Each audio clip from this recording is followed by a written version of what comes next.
Hi guys, it's Matt here again. Just have a quick video with the day after the last one. It's Friday now. I popped to what was advertised as an estate sale. It wasn't particularly very good, but I had a couple of rummage sales on the way home and I picked up a few bits. So today, this is what I got. I think I spent less than 20 bucks on everything here, so it's a pretty decent buy, but nothing outstanding. I'll just slide you in a bit more. So first off, picked up this guy. It's a Crescent wrench AT112, made in USA. It's got some paint on it, Jamestown, New York. I plan on, I'll disassemble this, clean it off on a wire wheel, make sure to probably clean up the jaws a little bit with a file, wire wheel it all off, kind of re-lube it, put it back together again. I've got another one here, which is also a Crescent wrench, 10-inch, so it will go at a set with that. See if I can find a 6-inch one now at rummage sale. I've got a 6-inch one, but it's an older Craftsman one, so maybe see if I can get all three of the Crescent wrenches. 75 cents in a 75 cents box, so that was pretty good for 75 cents. So that's a nice start. Then in that same sale, I got a little Craftsman, and this is a slightly newer one. This is WF Western Forge, but I think this is a Phillips USA. This was in the 75 cents bin as well. Figured Craftsman made, American made screwdriver, decent shape. 75 cents is pretty good. And then I got a couple of these wooden handle ones, and I always kind of I like branded stuff, and but I kind of coming around to these kind of old schooly wooden handle ones, because generally, I think this one's got a little bit of a bend in it, but generally they seem to be reasonable quality, especially the steel is decent quality. And again, these were 75 cents each, so just picked them up for throwing in the toolbox, knocking around, general use. See how they hold up. And then I got a number 2 Phillips. This is a Craftsman, but it's an older one. By the look of it, I would say it's probably early 70s. I don't know, but another WF marked one, but it just looks like the older material. But cool, yeah, 75 cents again. And then we went to a different place, and I got these 3 items, groups of items. So this was a collection of sockets. This was $1 for these 5 sockets. First one is a Proto 3/4 3/8 drive 5224H 6-point. We have a T24 3/4 bonney. We have a Craftsman USA 9/16 V single line 12-point. A 12-point SK 4512D, or 45120, sorry. 5/8 inch 12-point 3/8 drive again. And the last one is another bonney 3/8 marked USA 12-point.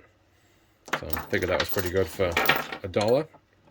And for some reason I really like these screwdrivers. I'm going to clean this one up, and I'll probably just shove this one in the kitchen drawer for general when the wife wants to grab some screwdriver or whatever.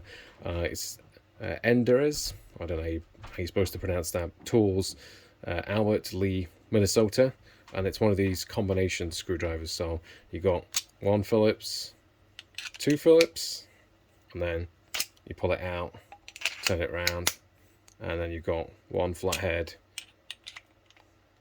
2 flatheads. So for general work where you don't need anything super fine, you've got 4 different sizes of screwdriver.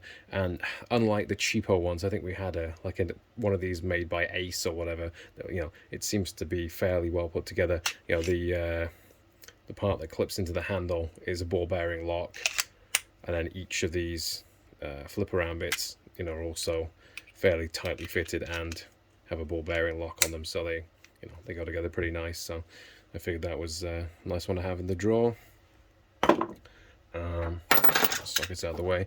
And then kind of what I went to the estate sale for, because I saw these, I paid $10 for this set is a set of metric craftsman, and these are USA made, VA or VN, I'm not sure how you're supposed to read that, but you know, they're USA made. They don't look like they got much wear on them at all. Combination wrenches in the tray as well, which is always nice for storage. I can, you know, I can hang them up, I can lie them down in the toolbox. They don't tend to get lost as much. I would like to increase the size of this set maybe down to 8mm and up to 19, because especially when I'm working on my car, like there's some 19mm bolts, and I think there are some 8mm bolts as well. So, but that's not a bad little set, especially for $10. So I was quite happy with that. And then the last thing, and I almost walked past it, I didn't spot it. I do have like one other xcelite screwdriver. I think I got in a job lot of something. But this is the PS 120 set, and these are nut drivers. And I don't really have any good nut drivers, so I'm gonna get these cleaned up. They look like decent shape, but they're quite dirty. But I think they go from 3/8 all the way down to some tiny size is P3. I'll have to look up the actual sizing, but I did look up the set. It's like some minuscule size, but it's got those 2, 4, 6, 8, 10 different size bit drivers, or sorry, nut drivers. It was $2, as you can see. Although it cost me more because my son demanded a plastic toy, so I ended up buying a toy as well whilst I was there. But inside the top as well, which I only noticed when there's my flathead screwdriver. I only noticed when I got back. I can dig it out. There we go. I think it was advertised as a torque multiplier, but it basically, you slip your little handle in there, and you know, it allows you to get some more grip on it. Torque amplifier, TA2. It's obviously been used a little bit, but seems like not a huge amount. Nice little nut driver set, and it's nice and compact as well. So, you know, I can clean this up, put this together, and you know, I can maybe drop this in my toolbox or have it, you know, tucked away somewhere. And if I need to do some small work on, you know, small nut, you know, taking apart small nuts that aren't easily accessible, I can't get a ratchet in there or whatever. They look like nice little nut drivers, so I think for $2 they're pretty good. But yeah, let me know what you guys think. Another small tool haul. I'm sure I'll be back with more later, but that's all for now.